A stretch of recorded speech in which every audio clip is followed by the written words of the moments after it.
Huntsville, Alabama, Nashville, Tennessee. I will be there in August. Get your tickets on my website. The link is also in the show notes. And of course, you can now watch my brand new comedy special free on YouTube. Search for Maternal Instinct Comedy Special on YouTube. It will come right up. I'm loving all the comments. I'm reading every comment personally. This is the new way to get in touch with me. You leave a comment on my comedy special on YouTube. I will see it. Let's talk today about trad wives, cat ladies. There's a lot in the news about what type of wife or woman or person you are. So you have probably heard, if you spend as much time avoiding your life by scrolling social media as I do, you have probably heard that Ballerina Farm, who I'm obsessed with, there was a reporter who came to her farm. And the reporter has allegedly blown the lid off of the fact that Ballerina Farm, I call her Ballerina Farm, her real name is Hannah, that her husband, Daniel, he's a controlling trad man who is keeping her down and not letting her do anything she wants in life. And so now we all feel sorry for Ballerina Farm. And a lot of you have asked me to comment on this because you know that I have a deeply parasocial relationship with her where I feel like I know her and can comment on her life when like I have never met her, just follow her on Instagram. And then we have in the news, there's that clip circulating of JD Vance talking about cat ladies and how they run the country and and all that sort of thing. And JD Vance is also from the Catholic ghetto, a convert to the Catholic ghetto. So people have asked me for my commentary on that. Not as much as the Ballerina Farm thing. You guys came running to me immediately because you knew that I would be the one to comment on that. And I think it is good. That's all we're going to talk about today. Normally, I might bring in some tales from my life. I might say things like, friends, I've learned this and that from a recent struggle that I've been through. I am still utterly unable to comment on my life because if I say one word about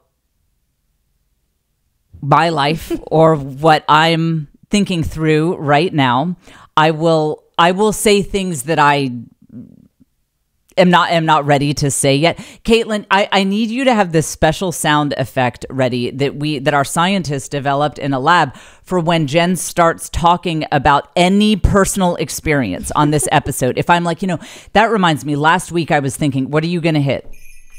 Turn the volume up. Yes. Like just so like you can't even hear me. Because this will be like exactly. Because it will be like a dam break situation where if I say one word, it's all coming out. And then we won't be able to publish this episode, or we'll publish it and I'll have a veritable cornucopia of new problems. That has happened before. Ask me why I'm banned from the largest hematology practice in Texas. So we do have a history of this podcast taking, it's like, it would be like if you had a one problem, and let's represent that one problem with a keg that is full of gunpowder. And it's like, I've got this problem and I need to deal with it. And this podcast sometimes has the effect of like, why don't I take this jar of gasoline, set it on fire, throw it into that keg and see what happens. And then it's like, wow, all these new problems, thanks to my podcast. So I'm trying not to do that. So there will be no references to myself or my personal experience. So we don't have any kind of dam break situation here. I do believe that I will be able to speak on this eventually. We hope. I might have some of my friends who work in PR just help me wordsmith things. Okay, so this is the Jen Fulwiler Show. I am your host, Jen. I'm a best-selling author, stand-up comic, and mom of 6. I had 6 babies in 8 years, and that will be relevant to some of the topics that we talk about today. I am coming to you from Austin, Texas. This is the Jen Fulwiler Show, where you learn the art of the village hustle. That's being a hot girl boss who knows that love and family and community are the foundations of all true success. Yes. We publish new episodes every single Wednesday morning, and our lovely producer here is Caitlin White. There is also a link in the show notes to how you can work with her as well. She does consulting and things like that. I want to begin with just two of my favorite comments from my comedy special that is on YouTube. This one says, lame. As an anti-theist, she lost me as soon as she mentioned that she was a lifelong atheist who converted to Catholicism. How incredibly pathetic. I just can't look past this. Which is a huge compliment because I had him until halfway through the set. Because I don't mention that until 25 minutes, like 30 minutes. So I'm not even kidding. I'm so honored that I had this person who evidently has a very different worldview than mine for 30 minutes, like 30 minutes of high quality comedy. And then it just fell off at the Catholic stuff. So but I feel like I feel like counts as a view, I'm pretty sure. Yeah. Oh yeah. Yeah. And I got the comment. I got the engagement. Exactly. I thought that was actually a great comment. It's hard to insult people like me who live in this level of delusion, like someone could be like, she's the worst in the world. And I'd be like, but they didn't say the galaxy. So, like just on this planet, well, there could be life on other planets. So I'm probably crushing it, for all the comics on Venus. Like I'm better than all of them. This is my favorite, Chelsea Lindelof, 3400, my new best friend. That would be cool if that was her actual last name, like if the 3400 was in there. Chelsea Lindelof, if you hear this, you're welcome to my green room anytime. I'm not even kidding. Like just message us, email Caitlin at thejfshow.com. Just anytime you can come hang out in my green room. Let me know when I'm in your city. She says, this is the best comment I've ever gotten. She says, how is Jen this hot? How is her comedy this fire? How is her podcast still free? We still don't know. These are the questions that we are that we're still exploring. We have our best men on this subject. How is Jen this hot? How is her comedy this fire? How is her podcast still free? She is responsible for like 97% of my will to live this week. Like this is Chelsea, you the reason this podcast episode is existing today is because of you. So this is sponsored by Chelsea from YouTube. Thank you so much. Keep your comments coming. They may be the only thing standing between me and burning it all down. So okay, I wasn't going to say this, but I think I will because we might be short on content since I cannot speak about anything going on with me personally. So Caitlin, I am going to. Oh, are we? Oh, yeah. I'll go ahead and say, great. yeah. So okay, so you don't need to hit the drown me out sound effect because this is a little tableau moment that this will not cause the dam to break. Okay, I won't be like, and then like that. This is I can tell this story, Caitlin. All right, so if you would like symbolism of like what is going on in my life right now. This is symbolic. So I can't speak about what's going on, but here is something symbolic. I thought that I had solved a problem really well. There's something in this studio that I often have an allergic reaction to. And my face, I get like an itching on my face, especially maybe it's like the vibration of me talking or something, because it's not just when I'm working in here, it's when I do the podcast. So I went and I ordered this cream. I was searching for things like when you get bug bites, they do anti-itch cream that it's a antihistamine or something. And so I would put it on the places in my face that I would have the allergic reaction, and it's helped a lot. And I thought, gratitude journal. This is break it out. Break out the gratitude journal. I might not have much, but I did figure out the allergic reaction issue. #blessed. This is like, and what I love is that like, there's no way that could be weird and fall apart. Like, it's just, what could be weird? Like, what could add weirdness into my life? I bet nothing. Nope. Nothing. Nothing at all. Nothing at all. So my husband saw, I guess I left the box out in the kitchen, and then I just brought this little, like, whatever into the studio. And he said, hey, I saw you got that medical product. What's that for? And I was like, oh, it's for a reaction I have to my podcast. When I do the podcast, like, lots of itching, like, it's just crazy. And he was like, really? Like, and I said, yeah, honestly, it's kind of insane. And I'm like, sometimes I'm like scratching, like really hard, like while I'm trying to record this podcast, and it's crazy. And he's like, you put that on YouTube. You put that's on YouTube. And I was like, yeah, I mean, yeah. And it was just this whole confusing conversation. The box. So, and I'm not going into PG-13 territory. This is just, I keep this podcast clean, and it's still clean when I tell you that the box said that it was anal itch cream. I don't know what issues some people are having in their lives, but my husband and I had this whole miscommunication where I'm like, oh yeah, sometimes on the podcast I've got to, got to get in there, with that. And he's like, what, you put that? And we eventually, it came, yeah. I established it. I'm talking about like my cheek, like right under my eyes, like that was that problem. When I'm like, it's my cheeks. That probably added to the confusion. This is my life. This is my actual life. This actually happened, and so now I just laugh. I laugh dark, bitter laughter every time I see this antihistamine cream next to my studio. But listen. You've got to be careful about gratitude journals. I'll just say this, that some of the dam's not going to break, Kayla. I'm just saying that some of the things that I'm wrestling with in my life were on my gratitude journal. Listen, guys, the evil eye will get you every time. You know that I am superstitious about whatever I put on my gratitude journal is a list of things that I am about to lose out of my life.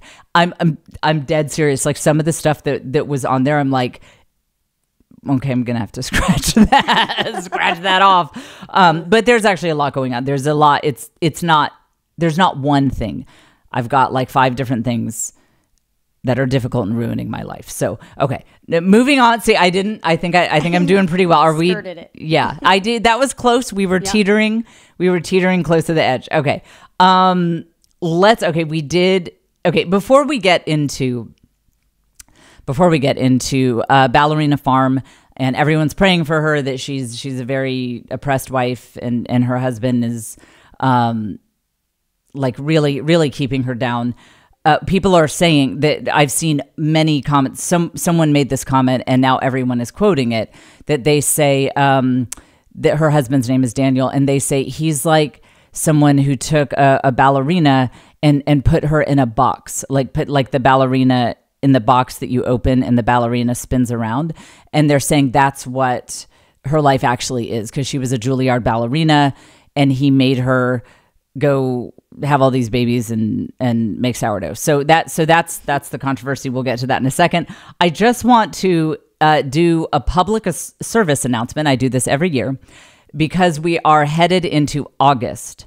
So a lot of moms this time of year are stressing out about they got to get their kids on a schedule, got to get these kids on an earlier schedule so that they will be ready for school. Do you, though? Do you? What if you just let them go crazy, stay up till 4 a.m. every night, and then you do the shock and awe approach of having one bad day? You're going to have one horrible day when they get 2 hours of sleep before the first day of school. It's going to look really bad. The teachers will be on the brink of calling CPS, but then it'll all even out by the second or third day, and you don't need to waste the first half of August stressing out about your kid's sleep schedule. Is that, I mean, it might, Absolutely. I'm just saying I do it every year. I do it every year, and look at how great my life is. Like everything is just great. No, my kids are great. They're doing great. Everyone's great. I mean, look, my son got a 4.0 in engineering in college. So like, I mean, the not caring about kids' sleep schedules didn't totally ruin his life. Okay. That would be funny if I added, like, he is running a meth lab. Like, no, he's doing great. My kids are doing great. So I'm just saying this is a big source of stress for you moms out there, that you have all these have to, should, have to, oh, I have to do all this stuff. Okay, you have to get school supplies. That is a lot. There are certain things that you have to do, but watch your have to list very closely. Do you have to argue with your kids every night about what time they go to bed starting July 31st or whatever? No, I would say that you don't. Just do the shock and awe. Let the first day of school be terrible, and then it'll be fine. Like they will even out after that. Okay, let us get into Ballerina Farm. Caitlin, can you text my husband to ask whoever has this volume up out there to turn that down? This, because that my 10 staff members will be here soon, and will be one of the jobs for my 10 staff members will just be noise outside the poltergeist door. As you guys know, I refer to the door in this studio as the poltergeist door because in the 1980s classic Poltergeist, there was the little girl, there were demons and whatnot behind her door. And so there was all of this light. There would be light coming from it, noise, wailing sounds, whispering sounds. And that's always what it's like outside of my podcast studio. It's not a soundproof room. We can't seem to quite control it. So currently I think they're playing TikToks or something at like the loudest possible, at the loudest possible volume. Okay. A reporter for the Times, I guess it's a British newspaper, a reporter named Megan Agnew went out to Ballerina Farm. So this is run by Hannah and her husband, Daniel. And their annual revenue is approximately $3.8 trillion gazillion dollars a year. I think that Ballerina Farm has greater profits than the GDP of some small countries. I mean, they're winning. They're making money hand over fist. And Caitlin, we didn't label our. Do you know what clips? Okay. Well, I'll try to follow along, but I labeled them. Okay, this is the most organized podcast in the world. Okay, so Megan Agnew goes out to Ballerina Farm, and the tenor of this interview is that Megan really felt like she was not able to talk to Hannah. So in the first article that came out, there has since been a follow-up. Megan said, I went out there. I wanted to interview Ballerina Farm. Remember this. This is relevant. Megan says, I really wanted to sit down and talk to Hannah. That was my goal. Came all the way out for this. And her husband was doing a lot of talking. Daniel was doing a lot of the talking. And then there were a whole bunch of kids around. And the article is kind of one long wine session about that. And so everyone is taking this article and running with it. And the specific thing that people have latched onto is the idea that Ballerina Farm, Hannah, is oppressed. That Hannah wanted a totally different life for herself. Hannah wanted to live in New York City and be a ballerina. And Daniel swooped in, took her away from her amazingly perfect New York City life. And anyone who's ever lived in New York City will say it's perfect. Nothing wrong with this city. And he took her away and he made her live in the horrible state of Utah next to a horrible mountain with horrible kids and goats and stuff. And now she's sad every day, but she's, trying to find a way to deal with it. So that is what everyone is saying. And there are a lot of comments of people. They'll find clips of her now, and they're kind of doing revisionist history with Hannah's whole story. And a common thing that I'm seeing a lot is people saying, "This broke me. This broke me when I saw this." So let's do an entree into the subject with the clip. The apron clip. Do you have that with the gift? I have. She's opening a box. Yeah. So this broke. This broke a lot of people. Hannah had been saying for a long time that she would like to go to Greece. She'd like to go to Greece. That's a big thing. And so it was her birthday, and she opened a box, and she thought it might be plane tickets to Greece because her husband gave her this gift. And so let's watch this clip. At some point. Do we have it? It's my birthday present from Daniel. Hoping they're tickets to Greece. Where's it from? I don't know, the boys took it off. I took it off. It's from Ukraine. So, plane tickets? Okay, she's opening a box here. Doesn't look like plane tickets. A hat I can wear in Greece. Not a hat. It's not a hat. It's not. Oh, my egg apron! It's an egg apron. And everyone... Gather eggs. So cute. It's really cute. Okay, so yeah, it's where you can put all your, like when you mess around with the filthy chickens and like You're stick welcome. your hand, Thanks, honey. in and grab the egg. You can put the eggs in this apron, and that's what she got. This broke everybody. They're like, this broke me. They think that this is like a Britney Spears style cry for help, that like if you look closely, she was blinking 3 times like, get me out of here. Have you guys okay, first of all, is it Richie rich people over here thinking that like you can just pick up and go to Greece? Like what are the privilege? Like, I mean, people are like, she thought it was tickets to Greece. Like, she lives in Utah. That is an ordeal to get to Greece. And everyone's like, her husband comes from mega money. We will get to that in a moment. So they're like, he could afford to take her to Greece. Has anyone on these comment threads ever had something, I'm going to use a big word, everyone can look it up later, and I'm not talking to my podcast listeners, but the people commenting on this, has anyone ever had responsibilities? Like, it doesn't matter if you have a gazillion dollars. They are running a multi-million-dollar business and a farm. Those animals cannot order DoorDash.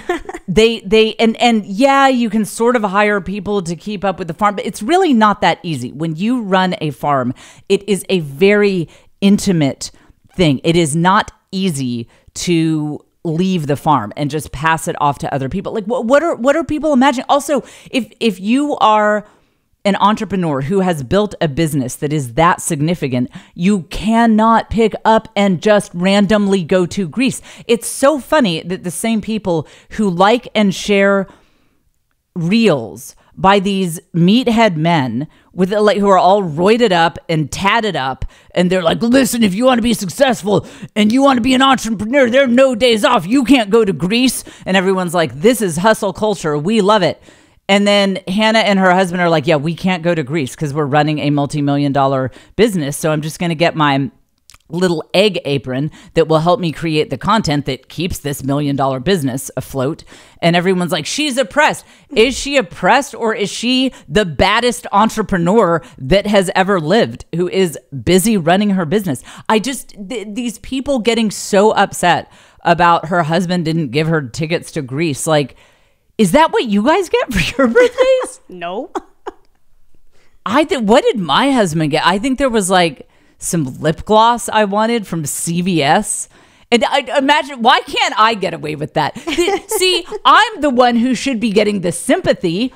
My kids are older. I don't have some farm. I don't have $1 million business working on that. You know, when the Comedy Millions are here, maybe I won't be able to go to Greece. But I could. And so where is the sympathy for my birthday if I were to open it and be like, oh, is it tickets to Greece? Oh, it's okay. It's lip gloss. That's fine. Like, what would you guys stand up for me? Would you be like, Jen didn't get to go to Greece? She really wanted to go to Greece. Like, I mean, come on. And look, do you think that Hannah, who is better at the internet than all of us and everyone we have ever met put together, if that were truly a soul-crushing moment for her, do you think that she would just put that on the internet? If nothing else, again, let's come back to the fact she makes a gazillion dollars with her Ballerina Farm business.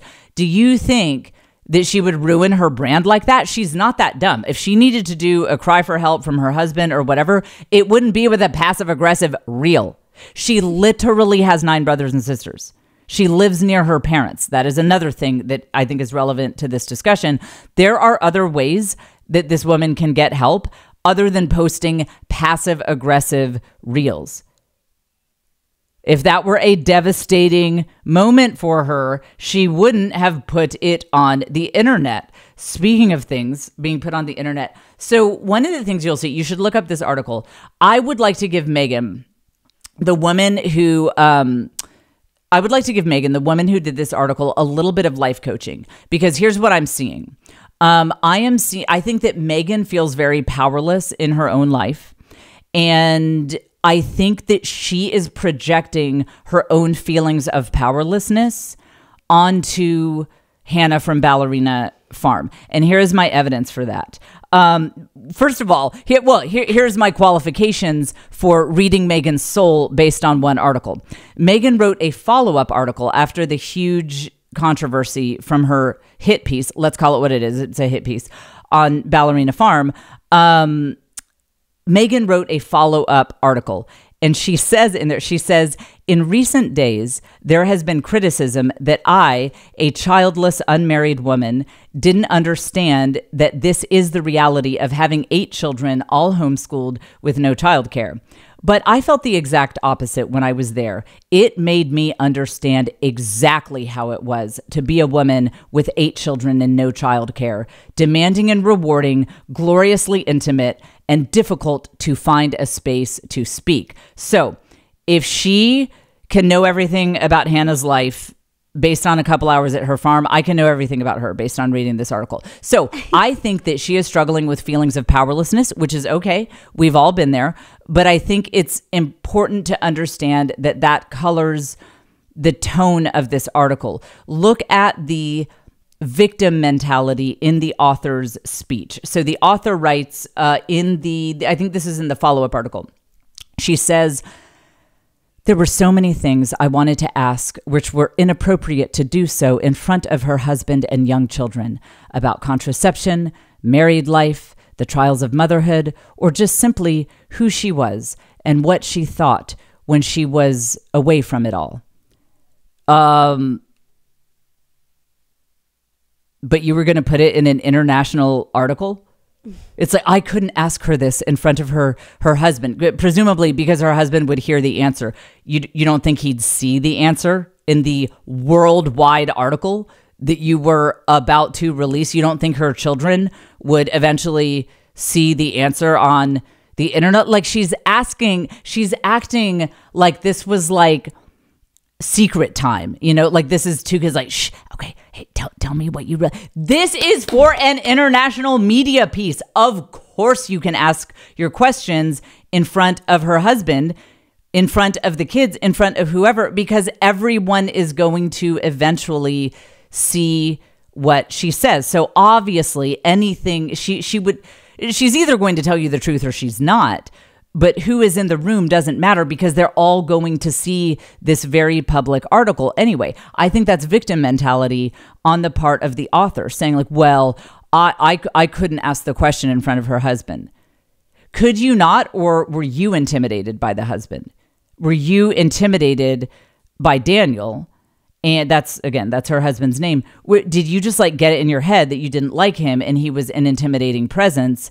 And so you didn't have the courage to ask these questions, because she asked them about abortion and stuff, which is like, it's such a hit piece thing to do. Like, come on, like, yeah. Does anyone see her making her sourdough bread and like, Hannah makes ravioli from scratch. Like she takes flour and egg and puts it together and makes the ravioli pieces. Do you know what a rough place you have to be in your life to be like, I need to know what she thinks about abortion.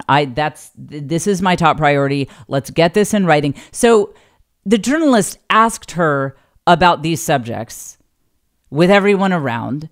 So you were just intimidated by the husband and afraid to speak up, and you're blaming it on this culture that I don't really think exists in this house. And let me tell you, I'm from the Catholic ghetto. I know weird trad men. I am not saying they don't exist. I'm just saying that I'm just not seeing the red flags here. And then so speaking, so this is another sign of victim mentality on the part of the journalist is I think as Gen Z would say, she thinks she really did something here with the way she ends the first article, the one that was the real, like she's blowing the lid off of Hannah's terrible life. She ends. Oh, I forgot about this too. I'm sorry. Okay, wait, hang on. There's so much. Okay, she says, in the sequin gowns. So Hannah was also in the Mrs. USA, like Mrs. Universe competition, but not something that weird trad men are into their wives being into, by the way. And the journalist says Hannah liked her sequin gowns or whatever. And the sequin gowns, well, they used to be in her bedroom cupboard, but with all her stuff and Daniel's and Henry's and Charles and George's and Frances's and Lois's and Martha's and Mabel's and Flora's, the cupboard got so full that there wasn't any more room. So Daniel put them in the garage. I'm like, what a helpful husband. Because I would have had to move that crap into the garage myself. And like someone who is in an empowered mentality would say, it's so great that I've made this decision to have this big family, and yeah, we're running out of room. This is something I can really relate to. 6 babies in 8 years, and we live in a 1,900 square foot house. If I had any sequin gowns, yeah, they'd be in the storage, whatever. They'd be stuffed into the hall closet. I've told you before, our house looks like something from the movie Hoarders, or from the TV show Hoarders. I mean, the Hoarders crew could really, just get up in here and do a whole segment on us. I can't find something there. Okay. So yes, when you choose to have a large family, you do tend to run out of space. And that extra space that you once had is replaced with joy and love and family. It's a good thing. But this reporter lives so in victim mentality that she just sees like the dresses got moved to a different place. So therefore Hannah is a victim. There was also, Hannah wanted to have a ballet studio and they turned it into a homeschool room. Maybe that's some sad, terrible thing. Like, I don't know, but I would say what parent hasn't been like, yeah, oh my gosh, we are out of space. Like, okay, so I'm not going to get to, do the whatever studio, whatever right now. We'll have to use that for something in the house. This isn't a victim mentality. Like, you're not a victim. This is just life, sharing your life with other people. But in this reporter's mind, it's like, I wanted something and I had to sacrifice that because other human beings were involved in my life. And so I am a victim. Everything is terrible and I am a victim. And it's like only someone who is very, very deep in the fragility of victim mentality would read that situation that way. And there's just so much of this reporter putting her own worldview onto these people's lives. Like so another line that everyone is quoting, I see this everywhere, this is from the article. It says, Daniel wanted to live in the great western wilds, so they did. He wanted to farm, so they did. He likes date nights once a week, so they go. Okay. Is that not the biggest reach you have ever heard in your life? Like, she has to go to date nights with her husband because of her trad husband oppressing her. Like, and by the way, so everyone's quoting this as if that's something that Daniel and Hannah said. They, at least nowhere that is quoted in this article, did Daniel and Hannah say that it was his idea to live by this mountain and mess around with all these animals. Because I've been interested in this for a while, because I don't know why you would do this life. And I was early on this. Like, why would you do this to yourself? Like, I hate anything, farm life or whatever. So there was some article, and I cannot find it because the whole internet is flooded with all this nonsense. It was around 2020 or 2021. And it was just a much more normal piece about them. And I specifically recall Hannah talking about how she had always wanted this. She's always wanted this farm life. And that they would go, there was some specific image of they would go drive around country roads and look at cows or something. Because I remember me, like unable to breathe without judging. I was just sitting there like, that is so boring. Like, that's what you guys did when you were dating. Like, you should have been like me and my husband, like get wasted and kicked out of bars. And, you guys are like looking at cows. That's so boring. But I remember her talking about how that's something that they would do together because this was this big dream. And this reporter's like, Daniel wanted to live in the great Western wilds. So they did. That is actually not even just her projecting. That is a bald-faced lie. The other thing is Hannah's parents, and I think quite a few of her 9 siblings, if not all of them, but definitely a lot of them, they live right near where Ballerina Farm is located. They moved to be close to her family. I actually looked this up on Google Maps. As I turned into a real stalker for this. So I found the Ballerina Farm address. And I found the address of her parents' floral shop. So we're getting into possibly illegal territory here. And no, I think that's all public. It's all public. You're good. And so they're only an hour away. And when you're talking about country roads, I mean, that's nothing. That is practically next door. So in rural terms, they basically moved in next door to Hannah's parents. But then this article is like, Daniel wanted to live in the great Western wilds. How about Hannah wanted to live next to her parents? And by the way, that is so I have had quite a few friends in my life who have married men who turned out to be the kind of people that this article is painting Daniel to be. Weird, trad men who cling to weird trad ideas based on not anything rooted in any kind of legitimate religious beliefs, but just they're just weird and they have trauma that they haven't worked through. So they try to control everything and everyone, and they don't want their wives to thrive. One of the things you see with those men, they do not like to live near their wives' family. There is always some story about and they never say it. They never say they dislike the wife's family or anything, but they're always like, it's actually, let's, like if the parents live by the ocean, they're like, the humidity is so crazy. Why don't we, like desert is more, what I'm thinking. They always get the wives away from their family because they do not want the wife's mother coming and seeing red flags of, shady things going on and having opinions. Another thing is there is often not stability in those homes. Like they're moving a lot. There's always what I noticed with my friends who and just kind of acquaintances who I saw this playing out with is it's like as soon as they really got roots in any community, well, people start to kind of observe what's going on in your house. They just start to get to know your family better. And that's when other people in your community might start having some red flags come up. And so it's right around that time that the husband would be like, we actually have to move because it's always this specious reason. It's not like a very clear, great job opportunity came. It's always some weirdo reason that they have to move. So, and then the final thing that I've always noticed is they were never fully comfortable with their wives being out there publicly. They might give a little bit of lip service to it, especially if their wives were like making money.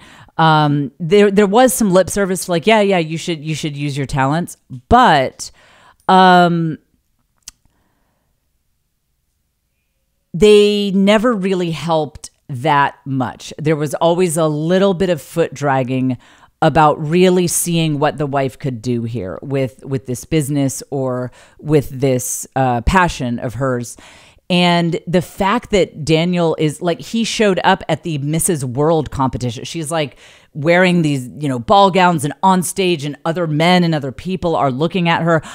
The weirdo trad men that I've met would not be into that situation. They wouldn't like their wives having that much spotlight. They wouldn't like all the compliments that their wives were getting, and they certainly wouldn't want them to be that public. So I just want to put my knowledge of weirdo men at the service of you guys here, because there are just some red flags that I always see with weirdo trad men that I'm just not seeing here. And so we have a video of him talking about one of their animals died. It was a duck or a geese or something like that. And there is a deep empathy for this animal, a very deep empathy for this animal, that I was thinking in the marriages that I've known where it was a weird trad man being weird. I don't think you would see this kind of real, genuine hurt over an animal. And by the way, the animal, I wouldn't subject you guys to some horrible story. The animal dies peacefully, and it's just, this animal passed away peacefully, and he's talking about it. And that's just not the behavior of someone who utterly lacks empathy for other mammals. Go ahead, Caitlin, play it. Kind of a heartbreaking day on the ranch today. Mother Goose, who had just successfully, hatched her first gosling, and she's been with us for a long time. We aren't sure what happened, but she was found passed away on her nest this morning. She still had a clutch of eggs that she was religiously sitting on, trying to get more than one gosling to hatch. And we think she just overworked herself. She'd sit on that nest for most of the day, would get up to eat a little bit, drink a little bit, but that's what we think. We don't really know. There's no evidence of blood or something attacked her or foul play or anything like that. So, did you guys hear that? I mean, to me, that is not, that just doesn't jibe with the controlling, narcissist, weird trad guy men that I've met. And again, I am being very parasocial by assuming that I know anything about these people at all. But I'm just, a lot of times you can see red flags with people's public presence, and I'm just not seeing it here. And the quote that I was specifically looking for in this article, which I am missing it in my very thorough notes. I mean, this is almost like hip hop beef level notes that I have put into this. The specific quote that I was looking for is towards the end of the original article. The interviewer says, I went out there to interview Hannah, and I did not get a chance to, and I, that was really important to me, and I did not get a chance to do that. So I have two comments on that. One is, it's such, again, victim mentality and bad leadership on her part that the interviewer clearly did not set her expectations, because as we will hear in this video from Hannah that I'm about to play in a second, this is the most thorough commentary on this subject that you guys have ever heard. It was explained to Hannah that this would be a shadow day. The interviewer said she would shadow Hannah.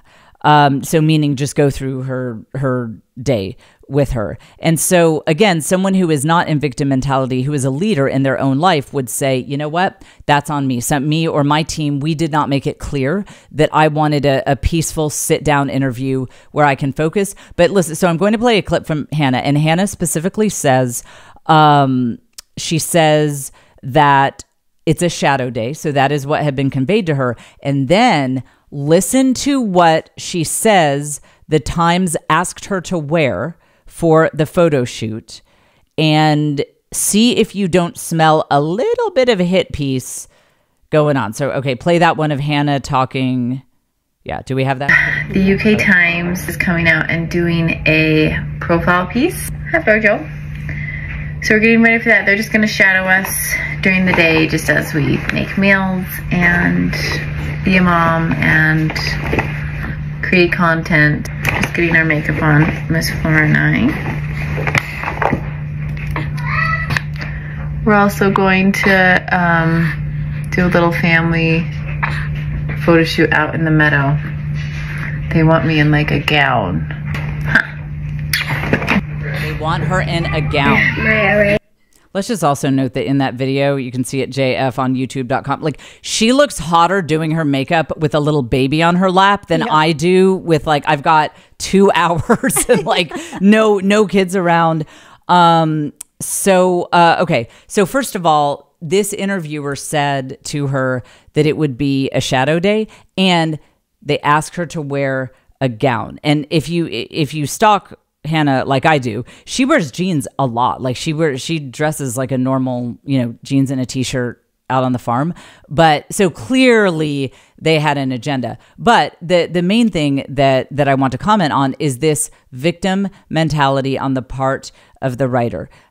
Someone who feels empowered in their own life would say, you know what, that is on us. We did not convey this. And we're wondering if there's any way we could carve out some time, since I came all the way out here, and actually get a few minutes. Like, could Daniel watch the kids and you and I talk? Because let me tell you, now that I'm in my villain era, if I flew halfway across the world to interview someone and I got there and I realized we have a miscommunication here. I came all the way out here, used time out of my one life on God's green earth to talk to this person, and they think it's a shadow day. And I don't know how this happened, but we're just not getting that sit down, 2020 Dateline style interview that I wanted. I'd speak up. Back in the day, I wouldn't have. In my 20s, I probably wouldn't have. But I would just be like, hey, listen, everybody shut up. Like, I only have a few more hours before I have to get my flight out of Salt Lake City Airport. We have a miscommunication, but could we remedy this? The interviewer did not feel empowered to make that request. The journalist was very afraid of Hannah's life. She was afraid of her children, and she was very afraid of Daniel, Hannah's husband. And so she put all of her victim energy onto this poor family that was nice enough to welcome her. And again, you see it where she's like, I just wanted to talk to Hannah and I didn't get to. Well, please don't ever call yourself a girl boss or an empowered woman that you did not speak up, that you did not say, no, I'm not leaving until I get 30 minutes uninterrupted with Hannah. Cause like, guys, like, you're playing with my time here. Like, and again, it was probably the time's fault that expectation was not set correctly. And then the big thing, this is like kind of the final thing that everyone's like talking about is, so now, thanks to, Hannah and Daniel opening up to them. So now, it has come out that Hannah from Ballerina Farm, the way she had her first date with her husband is that she had turned him down as a suitor, and she was taking a 5-hour flight somewhere, and his dad runs the airline. And so he used his father's connections to get the seat next to her on that airline. And if that is true, that is so hot. That would have worked on me. I would have been like, really? Like, your dad is CEO? Like, whoa, all right. I mean, and everyone's like, that's a red flag. That's creepy. That's creepy if it's Southwest.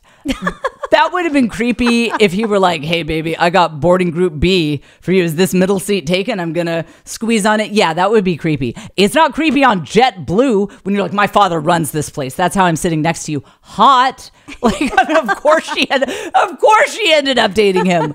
That's an amazing story. And all these women are like, that's such a red flag. Like, we don't want people vying for it. Yeah, but yeah, come on. I mean, but if I were her, I might have escalated. I might have been like, if your dad's really CEO, why didn't you upgrade us both to first class?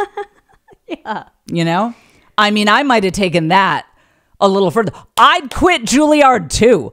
I'd be Juilliard Schmooliard. I got this, the son of the CEO of JetBlue, like bumping people. Well, I have so many questions. Was it a full flight? I wonder if it was a full flight. Oh. Yeah, because that's I mean, did someone else get bumped? I wonder for that. Well, and then the other thing about Hannah from Ballerina Farm, about her husband, using his influence to sit next to her on this flight is that he took a middle seat for her. That's the most chivalrous thing I've ever heard. He took a middle seat to have a sort of sky date with this woman. If someone were like, Jen, we're going to send you back in time, and the only way for you to get together with your husband is you need to sit in a middle seat for 5 hours. I mean, I might be like, well, is there any other way? Is there any other way? I mean, a middle seat. He sat in a middle seat for that woman, and he's rich. That poor man, he had probably, you know what? They didn't say this because their spidey sense was probably like, this is a hit piece, get out of here. But think about this. His dad was CEO of JetBlue. I bet he'd never flown coach in his life. Oh. I bet he had never flown coach. I bet he'd never sat in a middle seat. And he did that for her. If that's not romance, write that in a steamy romance novel. Well, they're Mormons, so write that in a wholesome romance novel where they, hold hands very passionately at the end of that flight. I find that to be just an incredible move. I wish I had a story like that. I mean, my husband and I worked together, and he used to ask me out for coffee, like to just go to coffee with him. But that's, man. And he didn't even pay for it because we were coworkers. So he didn't want, well, maybe he did. I don't know, whatever. The point is, it wasn't like violating FAA regulations for me. I'm sure that's not legal. I mean, really. I couldn't even miss a connection. I doubt that's legal. Yeah, that's true. Right. Because this was post 9/11. Like, I really doubt that you can use the special CEO computer to move people's seats around, So, I mean, he broke international aviation laws to sit next to this woman. I find it very romantic. I don't think that's a red flag at all. Now, if he pushed her not to finish Juilliard, that was the only thing that I saw that I was like, well, maybe that's because it's very hard to get into Juilliard. Seems like she could have finished. I do agree that part of the story is a little bit more of a question mark, but the rest of the story is so filled with lies and this woman's projections that I feel like there has to be more to that story. The way this article is written, I mean, Hannah could have very well been like, I spit on Juilliard. Puh. I hated all those people. I didn't like being there at all. I hated New York City. I always dreamed of having a farm. This part we know is true. I always dreamed of having a farm, living near my family, getting back to Utah, and, couldn't wait to get away from those clowns. But this writer would be like, Daniel made her. He made her leave Juilliard because she is putting her own victimhood onto Hannah. And that's why I think that this backlash came so easily against Hannah, who by the way herself said that she's not She said, I don't know if the label trad wife really fits me. Why would it? She is running a 7-figure business, perhaps 8 figures. Like, that's not, when you say trad wife, we're usually talking about people who have certain moral codes and bizarre ideas about work and things like that. So, but I think people perceive that Hannah has certain beliefs and there's this rejection of it. And what I think is going on with so many of these women, like Megan, who wrote the article, is that they are living in a worldview that is based on a fundamental falsehood, and it makes them have a lot of tension in their own lives. And I say this as someone who lived that life. I did that thing. I had this author's worldview. I remember somebody told me one time, they were talking about someone who was Mormon. It was a coworker, and they said that they had 6 children under age 12. And I said, that's nauseating. I remember I used the word nauseating. I was like, I don't think that women should be subjected to that. I think that is just, it's vile. Like, how can you possibly do that to women? I would go on to have 6 in 8 years. Like, I had 6 under 9. How about that? So that was a big shift. But the view that I was in very, very much was predicated on the idea that autonomy is the key to happiness. And if you, especially as a woman, if you have to share anything with anyone and give of yourself in any way other than maybe a little bit of volunteer work that is very neatly, tidily put into your Google Calendar, then you are oppressed. Obviously, you don't have a good life, and you need as much freedom and autonomy as you can possibly get. And that's why they're so revolted with the concept of babies, children. They just see it as such a bad thing, because that is the ultimate loss of pure autonomy. You can't just do your own thing when you have children. There's that give and take that is always there with love. It's why some of those people even see marriage as problematic. And the thing is, whenever you have a worldview that is based on a fundamental falsehood, it will cause a lot of tension in your life. And you see this in all walks of life. It's not just women like this journalist and like I used to be. Frankly, you even see it in my world, in the Catholic ghetto, in the religious world. You see it even among people who have a lot of things going for them and a lot of things right. There can be certain elements that they are misinterpreting that they think is true that's really not true. And it causes so much tension. And this is one of the reasons why I talk about that idea of worldview a lot. Because having a false worldview ruined my young life.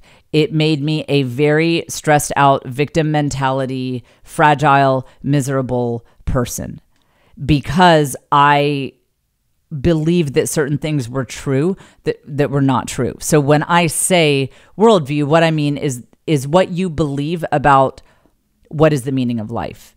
Why are we here? What makes us happy? What's good for women? What's good for men? That sort of thing. That's a world view. It is your mental map for how the world works. And imagine, let's use an old map model. People Caitlin's age and younger probably. Caitlin, have you ever used a physical map, like on paper? Yes. Okay, she has. All right. But I bet some of my listeners that have never actually held a physical map, but you can imagine. Okay, so let's say you are trying to make it through a dangerous jungle, and you're a lot of pitfalls, a lot of swamps and snakes and crevasses and whatever. And so you have a paper map that shows you the pitfalls. Like there's a bushel of thorns over here, and here's where the snake den is, and all that. And so you're walking through this very dangerous jungle. But you don't know it, but you got the wrong map. And so where it says there is a trickling oasis of crystal clear water, that's actually where the snake den is. And where it says there's a nice, easy path where you can get up this one mountain, it's actually a cliff that you will fall off of. Well, you can imagine if you're literally trying to make your way through a jungle with the wrong map, you're going to be bumping into a lot of trees. You are going to be experiencing a lot of tension and pain because you keep looking down at this map, but the map is false. That is what happens when you have a dumb worldview. It is leading you to places and decisions that are really bad for you, that are not aligned with what is good for you, and that are not aligned with your ultimate happiness and what you even secretly want out of life.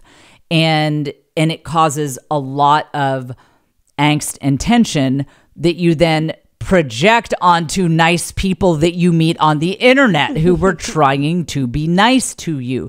And that's why I think that's why I was so, I was more hostile than I needed to be about people who were religious, about women who had children, things like that. That was because of my inner tension. That was because I was constantly walking into trees and cliffs and thorn bushes from my false worldview map. And again, you see this in people, and again, I'm not saying it's only people like who have this journalist worldview who do it. I know some Catholic people who they believe that there are all these things they have to do and these rules that it's like nobody, the Pope would tell you to relax. Like none of this is like, you're just kind of making stuff up that's not there. And so what happens is they're very easily set off when they encounter situations that kind of go against that false worldview that they're clinging to so much. And so I believe that is why this journalist was just vomiting victimhood onto Hannah. And that's why I'm spending so much time on this, by the way. I am not that obsessed with Hannah that I care that much. That is ultimately why I'm spending so much time on this, because this journalist is an example of what happens when we have false worldviews that cause us a lot of tension.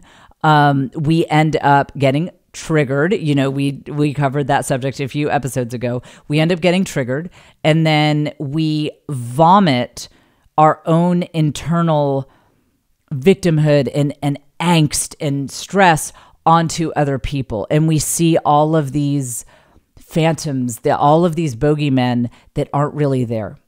They're just projections of our inner stress. And that resonates so deeply with me because I used to do it. I used to do it all the time. And I did it in some ways as a Catholic too. I'm not just saying, oh, I became Catholic and that solved all my problems. So I think I will throw in, I'm going to throw in one more thing. So this brings us to, since we're talking about the Hannah trad wife, you know, whatever, supposedly the counter to that is this cat lady thing. I'm sure you've heard. Yeah. Did you hear okay. So one thing to note, JD Vance said this in 2021. This is not a recent statement of his. Let's play this. This is when he was on Tucker Carlson's show in 2021. Run in this country via the Democrats, via our corporate oligarchs, by a bunch of childless cat ladies who are miserable at their own lives and the choices that they've made. And so they want to make the rest of the country miserable.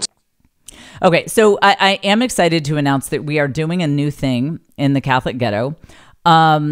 No Catholic ghetto men can speak about women without running it by me first. So that is it's a new thing. It is binding on all Catholic men. You can't say anything publicly about women until you run it by me first. And I can help you kind of wordsmith, do a little wordsmithing on this. That applies to the Pope too. I have informed his office, like everyone has to run it by me.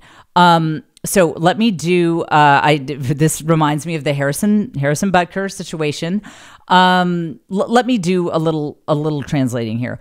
I think that what JD Vance was getting at, and maybe a better way to phrase this that would be much less viral, is I think he was speaking about the culture of life versus the culture of death. The culture of death, we've established these terms on previous episodes, is a culture that sees children as a burden. It's the culture that I believe that this journalist very much adheres to, that happiness comes from autonomy. It comes from having complete control over your life. You don't ever want anyone to be dependent on you, to have to share things, to have to put your sparkly ball gowns, God forbid, have your husband move them into storage. Like you wouldn't. And what if you can't go to Greece? What if you can't go to Greece because you've got a farm to run and you have all these stinking animals and, like kids to raise like that? I mean, why be alive, So that's a culture of death mentality. And then the culture of life mentality says that, the whole meaning of life, the whole reason why we are here is to just share God's light and love with other people. That more love is more people. It's more laughter. And yes, it is more mess. It is more people getting on your last nerve. It is more, there's no room for the ball gowns. We have to stuff them into this little box because there's all this crap that we have from the kids. Like, yes, that is also culture of life. But we see that as it's a good thing. It's, hey, there are more people around. We have less room. This is awesome. Like, we can't go to Greece. What's in Greece? Like, that Greece will still be there. Like, I've got all these kids and they're awesome and we're doing life together. And yes, I cannot jet off to Europe that often, but like, whatever, like we'll go another time, or like, it's just not that big of a deal. That's a culture of life mentality. And I would have preferred that JD Vance speak to culture of life versus culture of death, because there are plenty of women who have children, many, many women who have children who have a culture of death mentality. I heard a comedian the other day. She has kids. She got up on stage. She was talking about how annoying her kids are. She implied that she wished she'd never had kids and that she just wants to travel and like find some guys to hook up with and whatever. And she was like telling the young girls in the audience, don't have kids, that sort of thing. Well, that is, I mean, I think that's what JD Vance was speaking to, that kind of personality that is just so self-focused and so personal pleasure focused that they don't have a stake in the next generation because they don't want to, because they're just focused on how can I get pleasure for me right now today. I don't care about what happens, 50 years, 100 years hence. All I care about is, what food am I going to eat tonight? When am I going to Greece? That sort of thing. That is what I believe he was trying to get at. I think it's very unfortunate that he used the term cat lady, because some of my favorite women on earth who I think are doing the most amazing things for the world and are so full of light and love, they don't have children and they're really into their cats. And I adore these women, and they are culture of life women. They're giving back to the world. They're helping their friends with their kids. They're encouraging their nieces and nephews. Like one of them had a situation where her niece really couldn't talk to her mom about something that was really upsetting to her. So she goes to this aunt's house and plays with the cats. Yes, she has multiple cats and she loves them. And her house is a safe space for her nieces, for her nephews, for everyone in her community. She has so much light and love to share with the world, and she is exactly the kind of person who you want to have influence in society. She is absolutely a culture of life person. And I think, like, if I had not been blessed with children, I would 100% be a cat lady. I'm not gonna. I love our dog. I do. Scout, love him, love him to pieces. But the dog, I think that our dog thinks I am a plant. I don't think he recognizes me as a mammal because I don't move a lot. I don't interact with him a lot. I'm not a dog person. Well, it's not that I'm not a dog person. It's that my dog is not a Jen person. He just doesn't understand my vibe. So that's I am a cat lady at heart. Like I'm very introverted. I can't handle anything like going outside. Like walking. Like I thought about starting a walking routine, but then I was like, that's really overwhelming. What if there are bees? There could be bees. What if there's wind? People act like walking is so easy, but like what if, there could be wind. Like we don't know. So that it really hurt my heart to hear that old clip from JD Vance resurface, because I love cat ladies and I am a cat lady at heart. And I think that so many women so wanted that gift of, children are a gift, like no doubt. And didn't, that just didn't work out for them. And I think that the ones that I know, I think that they're living beautiful, incredible, amazing lives. They are taking something that was unfortunate, that they wanted children or to be married or whatever. And that was not in the cards for them. And they are using that maybe extra time, a little bit of extra energy they have to build up their communities and do really, really beautiful things. And they are sharing that open-hearted maternal energy with a community way beyond their cats.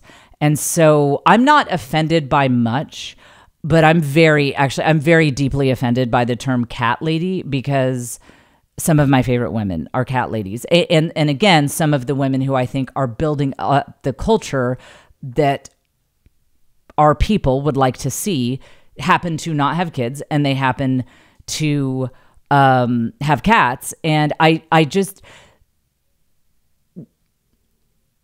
those of us who have a culture of life worldview, there are not enough people on our side. You know, we're not exactly legion in this culture. Like this culture is pretty freaking lost. And so I think we want to be careful about having people who are on our side catching strays, shooting off our mouths in a way that unintentionally really is deflating and dispiriting to people who are trying to be on our side. If we want to build up a culture of life, which we absolutely should, I think that we just should be very careful about how we speak of it. And I know it's less viral to talk about culture. Like, we want people holding political office who are part of the culture of life, who have a generational way of thinking, who are not focused on just themselves and immediate pleasure. That's way less viral. You know, that's why my podcast gets like 200 views per episode, because I try not to have people catch strays. You know, I try not to say things that would be very viral, but would end up ruining the days, especially of people who are like, they're kind of trying to be on my side. And now I've made their day worse because I wanted more views on what I had to say. So I just think I just wish that JD Vance had spoken a little more accurately on that. I know what he was getting at, but it was a legitimately offensive way to phrase it. So that is, what a good ending. The dam did not break. I did not say one word. Nope. Not. And here's where I could start talking and be like, I didn't say one word about, you know, but I didn't. We made it. Hey, cue the exit music immediately before I start talking. We made it. This was a nice episode. We talked about other people's lives, which I think is really good. I think that's great. And who knows? Maybe one day, maybe next week, the dam is going to break and I'm going to spill. We'll see. Everything. Yeah, next week here on the Jen Fulwiler Show.